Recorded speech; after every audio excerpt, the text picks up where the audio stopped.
Приветствую вас, друзья! С вами, как всегда, я, Александр Щербин. И я, Дана. Сегодня я в роли доцента кафедры электронных приборов, и у меня вот такая толстая диссертация. И тема очень интересная. Что-то там в тоннельном диоде. Да, до электронных приборов с туннельным эффектом мы тоже доберемся. Однако начнем серию фильмов с кодовым названием «Читаем и создаем схемы» отнюдь не с азбуки. Мы рассчитываем, что схемотехнические обозначения хотя бы резисторов, конденсаторов, катушек, транзисторов и радиоламп вы уже знаете. Если нет, то придется вникать по ходу. В каждом выпуске мы расскажем о составных частях схем и на их базе либо создадим свою, либо разберем существующую. Сегодня у нас грандиозная цель – дойти сразу до простого усилителя. Мы не будем сильно углубляться в подробности работы различных элементов. Однако по ходу выпуска будут появляться ссылки на фильмы, где мы подробно рассказываем о принципах работы объектов текущего повествования. Начнем. Для обозначения элементов электрических схем есть стандарты. В разных странах они слегка отличаются. Обозначения элементов менялись также и со временем. Несмотря на все географические и исторические вариации стандартов, обозначения в них практически всегда интуитивно понятны. Мы с вами не будем строго придерживаться новейшего стандарта какой-либо страны. Я вообще буду рисовать от руки. Иногда для справки я буду показывать альтернативные обозначения элементов, если их вариации сильно различаются. В наших выпусках все неспроста. Даже вступление. Представьте. Оно показывает основное правило чтения и начертания принципиальных радиотехнических схем. Сигнал идет через электрические цепи слева направо и сверху вниз. Если схема может вытянуться в линию, то можно сделать так. Правило слева направо, сверху вниз не строгое. Например, сигналы обратной связи могут идти в других нужных направлениях. Кроме того, встречаются инженеры не такие, как все. Им закон не писан. Бывает. Как правило, источники питания на общей схеме располагают справа внизу.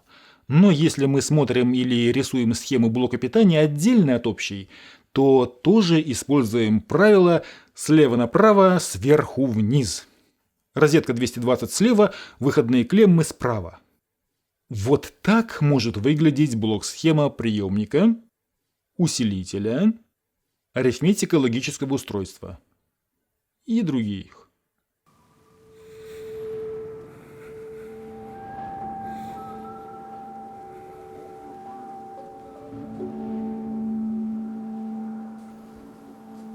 Дай угадаю. Демонстрируешь работу инвертора? Демонстрирую работу фрилансера. Извини, старушка, не видишь, у меня тут трансляция включена. Что это? Я-то старушка! Йог, фрилансер! Этому тебя на Geekbrains научили. Нет предела креатива.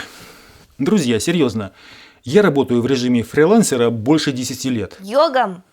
Нет, дизайнером, редактором, программистом, теперь еще и блогером. Это удобно, интересно и, главное, бесплатно. За вознаграждение, конечно. Бесплатно вас научат быть настоящим фрилансером специалисты крупных компаний Geekbrains. Как работать на фрилансе, где искать заказы и клиентов, познакомят с секретами и фишками удаленной работы. На этом онлайн-интенсиве вы сможете напрямую общаться с преподавателем и обзавестись полезными связями. Записывайтесь на интенсив «Как стать фрилансером» по ссылке в описании. Geekbrains. Кто умный, тот всегда. Geekbrains.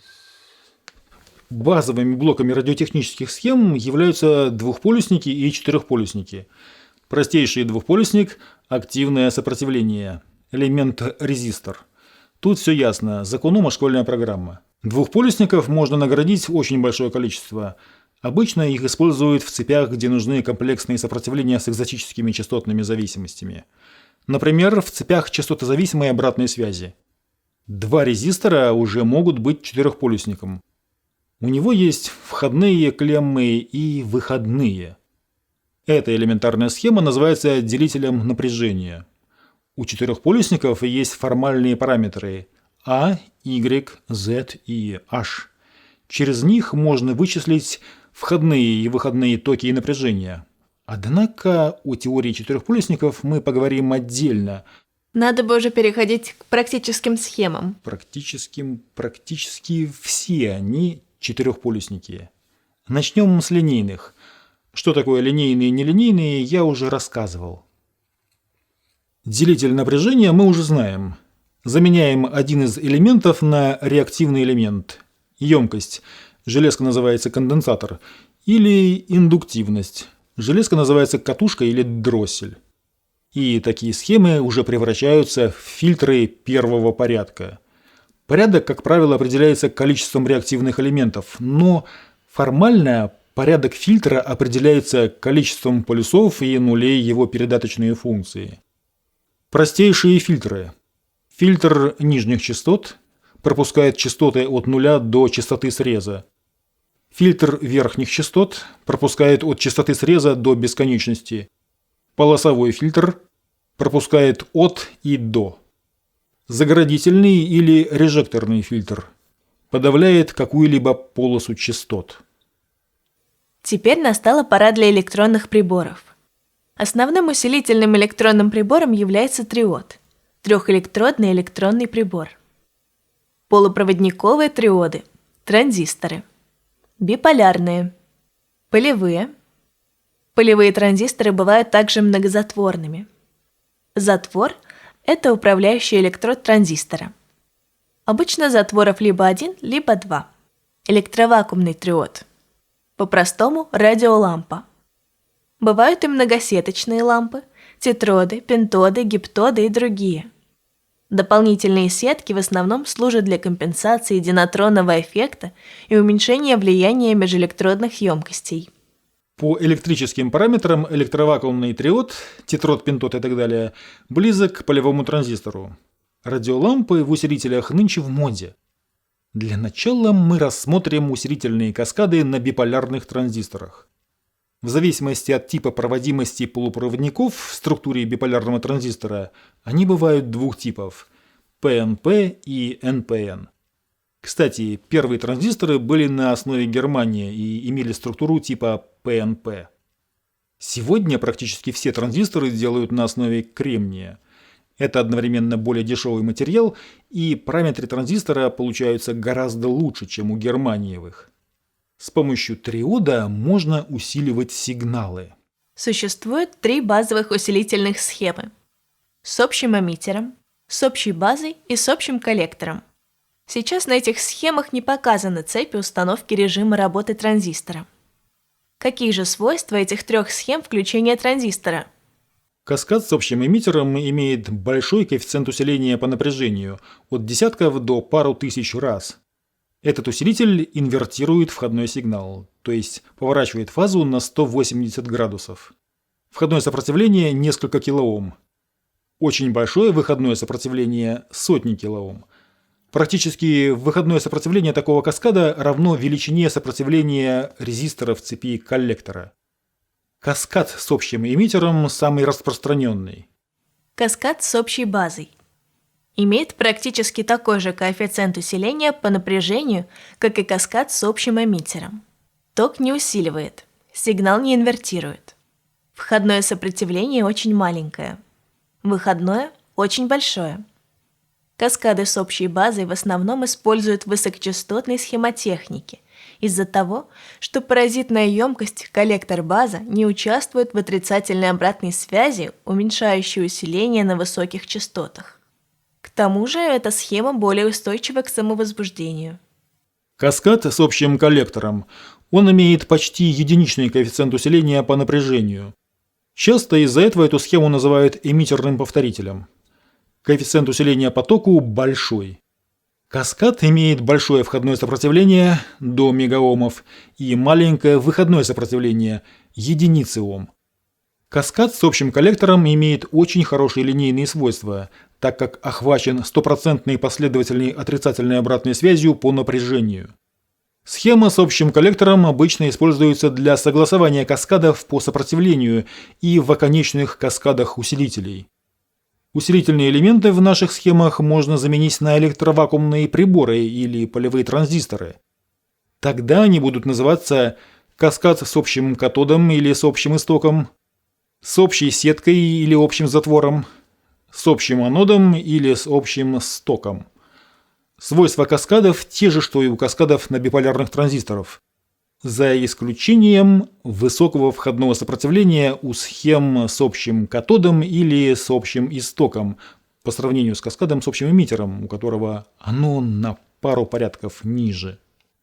Теперь нарисуем реальный однокаскадный усилитель.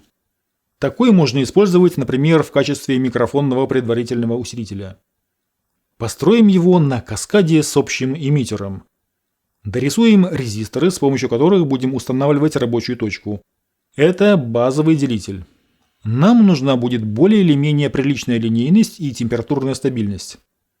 Для этого нам будет достаточно поставить вот такую цепочку. Этот небольшой резистор будет выполнять роль обратной связи для полезного сигнала, а точнее последовательной отрицательной обратной связи по току. Зашунтированный конденсатором резистор также будет выполнять функцию отрицательной обратной связи, но только на постоянном токе и на очень низких частотах. Это нужно для повышения температурной стабильности каскада. Коэффициент усиления по напряжению будет примерно равен отношению сопротивлений коллекторного резистора и незашунтированного в цепи эмиттера. Теперь внимание! На базе у нас будет присутствовать небольшое постоянное напряжение. Точнее, напряжение на двух эмиттерных резисторах плюс 0,7 вольта. Это означает, что для развязки с предыдущими каскадами нам потребуется разделительный конденсатор на входе. Ставим. Емкость и входное сопротивление каскада образуют фильтр верхних частот. Для того, чтобы наш каскад усиливал сигнал с частотами, начиная с десятка Гц, емкость входного конденсатора должна быть достаточно большой. Несколько микрофарад тут хватит. Точнее, можете прикинуть по этой формуле. Разделительная емкость должна быть и на выходе, потому что мы не знаем, какое напряжение будет на следующем каскаде. Если будем использовать электролитические конденсаторы, то нужно будет учесть полярность. То есть нужно будет учесть величины напряжений на выходе предыдущего каскада и на входе нашего. Любые усилительные каскады очень желательно развязать с последующими каскадами по цепям питания с помощью фильтра нижних частот. Дорисовываем. Теперь, если мы хотим использовать наш усилитель с электретным микрофоном, то на него по сигнальным проводам нужно подать напряжение питания. Это делается через дополнительный резистор. Вот это уже готовая схема простого микрофонного усилителя. На выход можно подключить высокоумный наушник или усилитель, желательно с высоким входным сопротивлением, так как коэффициент усиления этого каскада зависит от сопротивления нагрузки. Чтобы избавиться от этого недостатка, мы немного усовершенствуем эту схему. Добавим сюда эмиттерный повторитель. Тут даже не нужны дополнительные цепи смещения. На коллекторе уже есть примерно половина напряжения питания.